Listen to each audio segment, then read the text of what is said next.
If in case வந்து விராட் கோலி வந்து நீங்க விளையாடுறன்னு வச்சுக்க, அதை வந்து அவரோட கேட்ச் வந்து கிளென் பிலிப்ஸ் வந்து பிடிச்சிட்டாரு, எல்லாம் கிளென் பிலிப்ஸ் வந்து விக்கெட் எடுத்துட்டாருன்னு வச்சுங்க, கோலி விக்கெட், என்ன நடக்கும்னு நினைக்கிறீங்க? என்னங்கண்ணா ஃபில் ஹியூக்ஸ் போய் கமெண்ட் செக்ஷன்ல போயிட்டு கோலி ஸ்டிக்கர் போட்டுட்டு இருப்பானுங்க.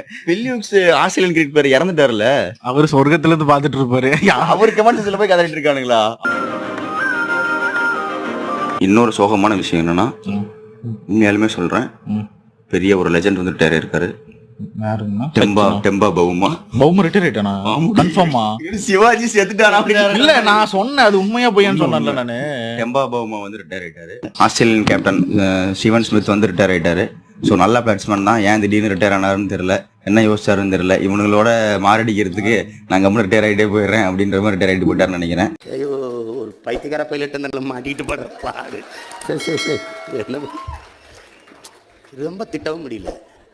ஒரு அளவுக்கு மேலே வேணா வேற ஏதாவது வார்த்தையை பேசி விட்டுருமோன்னு வேற பயமா இருக்கு.